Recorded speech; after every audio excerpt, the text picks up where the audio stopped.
नमस्कार मित्रांनो, आज एका वेगळ्या विषयावरती आपल्याला चर्चा करायची आहे.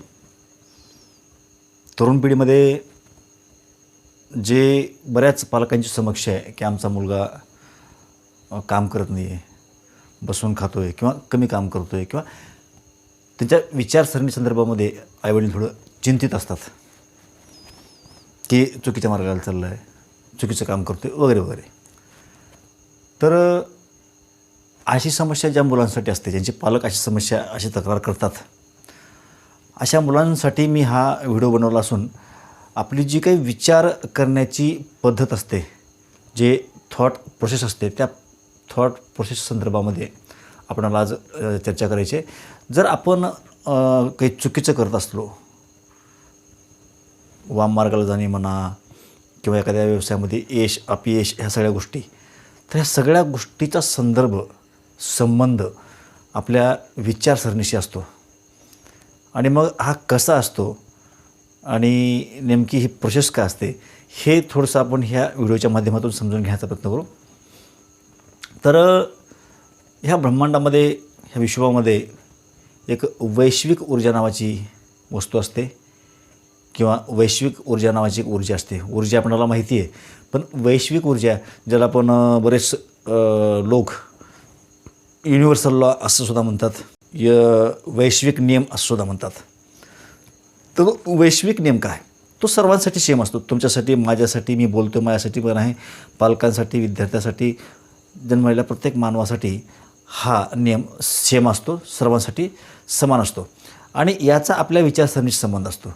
आणि आपल्या यश आणि अपयश याचा संबंध आपल्या विचारसरणीशी असल्यामुळं ती नेमकी प्रोसेस काय असते. आपण एखाद्या वेळेस अपयशी ठरतो किंवा आपण एखाद्या कामामध्ये मन आपल्याला लागत नसेल किंवा आपण ट्रॅक चुकवतो आहे, तर तो जो काही असेल तो ह्या सगळ्या थॉट प्रोसेसवर डिपेंड असतो, आपल्या विचारसरणीवर डिपेंड असतो. तो थोडा समजून घ्यायचा प्रयत्न करू. तर पूर्वी मला एक तुम्हाला क्लिप दाखवायची. ती क्लिप पहा, एका चित्रपटाची क्लिप आहे, परंतु चांगली आहे, ती पहा आणि मग आपण पुढे चलू. अच्छे से समझ लो, स्पिरिचुअल लोग भगवान को ढूंढना चाहते हैं. पैसे के बारे में सोचने वाले लोग पैसे के पास जाते हैं. जो पैशनेट होते हैं वो पैशंस के पास जाते हैं. जिसको जो बनना है वो खुद डिसाइड करते हैं. अपने थॉट्स ही अपनी जिंदगी बनाते हैं. यही है यूनिवर्सल लॉ. हम भी इसे लागू करते हैं. You always wanted to be a traveller, right? और तुझे हमेशा से एक सोशल कॉज करना था. तू एक बड़ा म्यूजिशियन बनना चाहता था और मैं हमेशा से एक राइटर बनना चाहती थी. मैं हमेशा से एक रेसर बनना चाहता था और ये मेरा जुनून था, तो फिर बना क्यों नहीं? मैं जो बोल रही हूँ उसे गलत मत समझो. घर बैठे बैठे सपने देखोगे तो वो कभी पूरे नहीं होंगे. तर आपण क्लिप पाहिली, त्यामध्ये असं सांगितलं गेलं की आपण ज्या व्यक्तीला जे आवडतं ती व्यक्ती ते करत असते.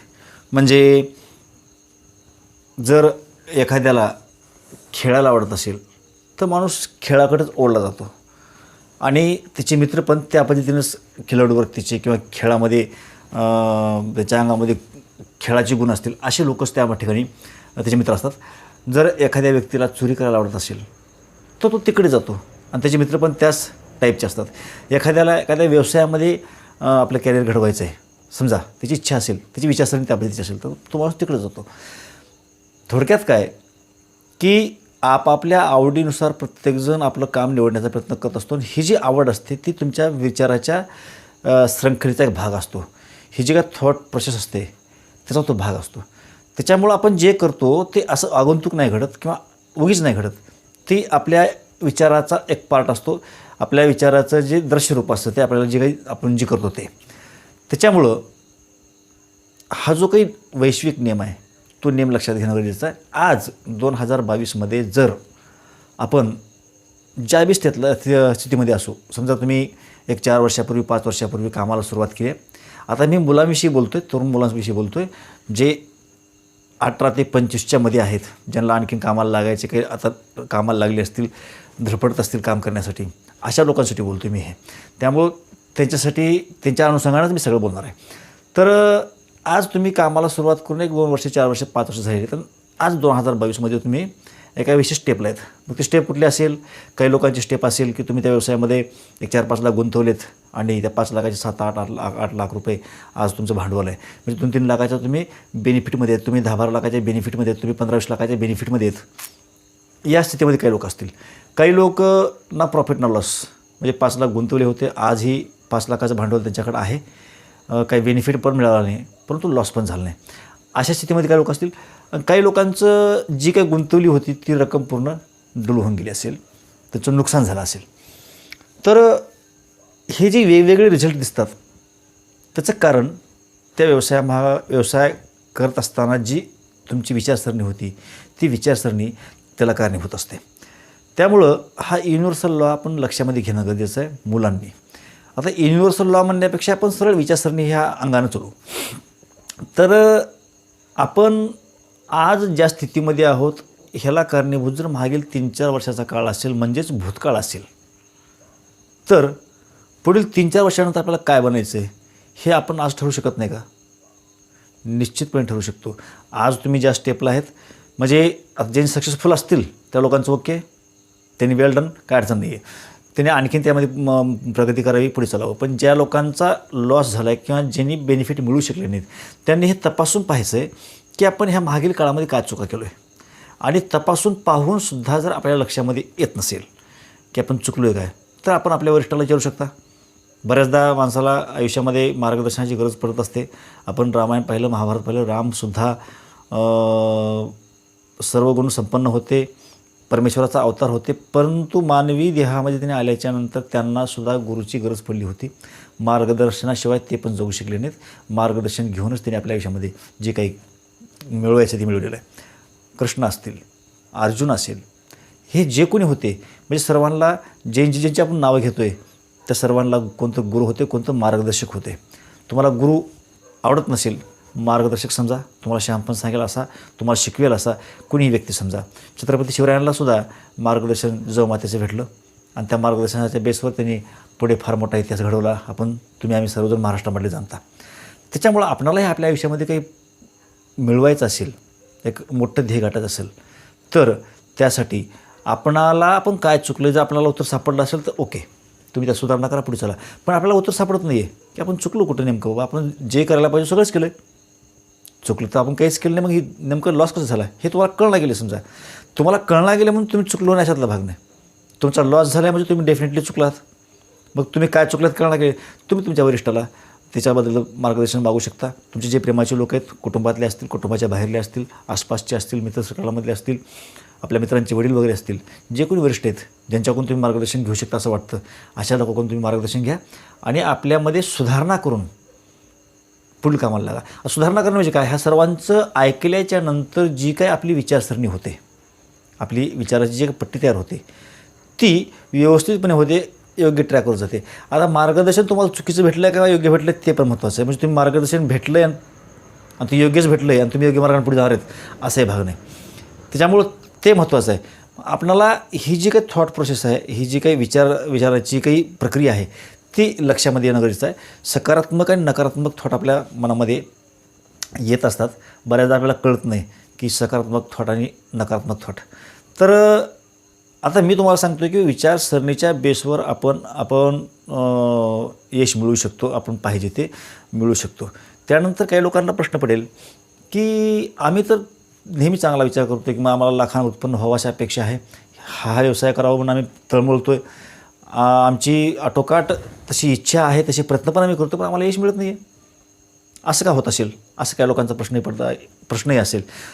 पुढे जाण्यापूर्वी आपण थोडंसं ही क्लिप पाहून घ्या. थी मैं हमेशा से एक रेसर बनना चाहता था और ये मेरा जुनून था, तो फिर बना क्यों नहीं?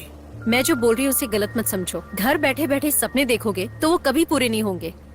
उसके लिए कोशिश करनी पड़ती है, तभी हमारे सपने हकीकत में बदलने की कोशिश करते हैं. वरना हमारे अंदर जो शक है वो हमें मार डालेगा. इसीलिए तो थिंक पॉजिटिव इस शब्द का इतना बड़ा असर है कि वो आपको एक सही जगह पर पहुंचा ही देता है. और बिना सोचे किसी जगह पर पहुंचना एक अलग थॉट प्रोसेस है. दोनों भी पॉजिटिव लग रहा है ना, बट नो, वो थॉट्स तेरी लाइफ को डिसाइड नहीं करेगा. तेरा मनपसंद, तेरे आसपास रहने वाले लोग, उनकी सोच भी तेरी लाइफ को इफेक्ट करेगी. तर यामध्ये संबंधित व्यक्तीने हा विचारलं की मला रेसर बनायचं होतं, जे काही बनायचं होतं ते, परंतु इच्छा होती प्रबळ इच्छा होती, अजून पण आहे, पण मी बनलो नाही. असं का? तर आपण लॉ संदर्भात म्हणजे ह्या जे काही युनिव्हर्सल लॉ आहे, वैश्विक ऊर्जा आहे, वैश्विक ताकद आहे, त्या ताकदीचा जो नियम आहे आपण त्या अनुषंगानं हे सगळं पाहत आहोत. तर बऱ्याच असं काय होतं, आपण एक कुटुंबात राहतो, आपल्या कुटुंबात 2, 4, 5, 10 माणसं असतात. आज मोठं कुटुंब बहुतांशी नाही, 10 लोकांचं कुटुंब बहुतांशी आपल्याला पाहायला मिळत नाही. परंतु असेल कुणाचं, तर तुमच्या कुटुंबात 10 असतील, 5 असतील, 4 माणसं, जे काही माणसं असतील ते असतील, त्याही लोकांच्या विचारसरणीच्या तुमच्या कामावर परिणाम पडत असतो. म्हणजे असं काही नाही आहे की तुम्ही सकारात्मक मार्गाने चाललेत, तुम्ही योग्य मार्गाने चाललेत, पण त्या विचारसरणीच्या बेसवर तुम्हाला यश मिळायला पाहिजेच. परंतु तुमच्या संगतीमध्ये असलेले तुमच्या कुटुंबातील जे काही इतर लोक आहेत, तुमचे वडील असतील, तुमचे भाऊबंद असतील, तुमची पत्नी असेल, आई असेल, जे कोणी भाऊजाई असेल, जे कोणी तुमच्या घरामधले फॅमिली मेंबर आहेत, ते जर निगेटिव्ह विचारसरणीचे असतील किंवा तुमच्या व्यवसायाला जे योग्य करणं आवश्यक आहे त्या सर्व गोष्टी करण्याच्या विरोधामध्ये असतील, तर त्याचाही परिणाम तुमच्या कामावरती होत असतो. त्याच्यामुळं तीसुद्धा आपण समजून घेणं गरजेचं आहे. म्हणजे आपण एकल मार्गाने पळवलं की आपण मी हे करणं आवश्यक आहे, हे करणं आवश्यक आहे, ते करणं, मी सगळंच केलं आहे, अपेक्षा काय मिळते. तर ह्या कुटुंबातल्या इतर लोकांच्या विचारसरणीचा सुद्धा आपल्यावर परिणाम होत असतो, आपल्या कामावर परिणाम होत असतो. हे आपल्याला दिसत नाही, आपल्याला कळत नाही. त्याच्यामुळं आपण एक मागं चित्रपट पाहिला होता, आम्ही सर्वांनीच पाहिला असेल, असे गृहीत धरून बोलतो मी, ओम शांती ओम, शाहरुख खानचा चित्रपट होता. त्यामध्ये एक डायलॉग होता, समाजामध्ये घडतं त्याचा आरसा चित्रपट असतो असं म्हणलं जातं, आणि ते बरोबर पण आहे. जे काही समाजात घडलं आलं ते चित्रपटात दाखवलं जातं. पण त्याच्यामध्ये वैश्विक ऊर्जेच्या अनुषंगाने एक डायलॉग होता. तो डायलॉग असा होता की जेव्हा तुम्ही एखादी गोष्ट मनापासून करता, आत्मीयतेनं करता, मन लावून करता, त्यावेळेला ही जी काही वैश्विक ऊर्जा आहे ती तुमचं काम पूर्णत्वास नेण्यासाठी सहकार्य करते. म्हणजे काय करते?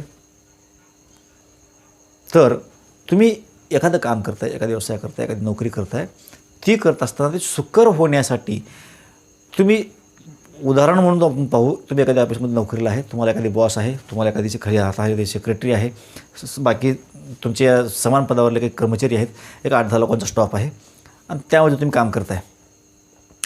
आता हे काम करत असताना तुम्हाला बढतीची गरज आहे, बढतीची अपेक्षा आहे.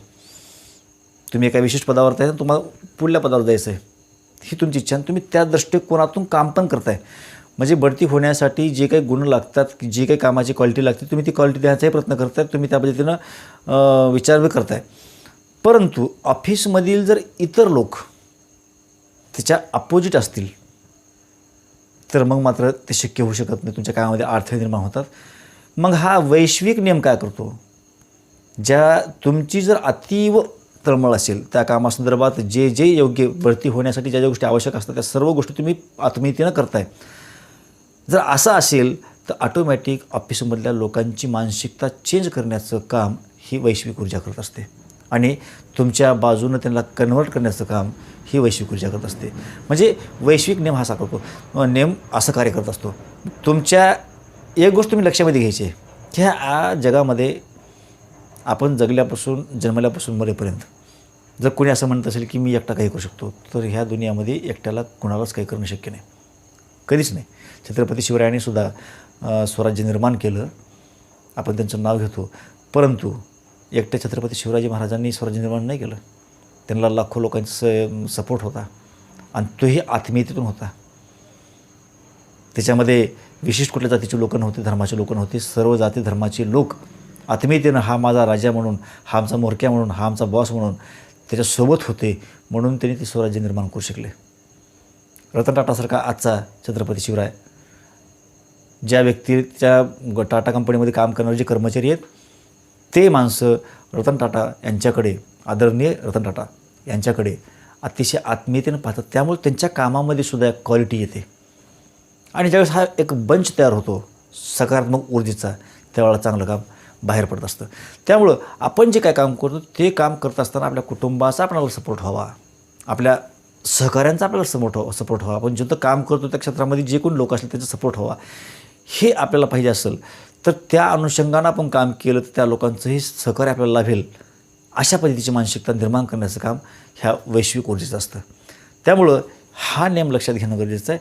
तुम्ही मनमानी करत येणार असाल तर तुमच्या हाताला काहीच लागणार नाही.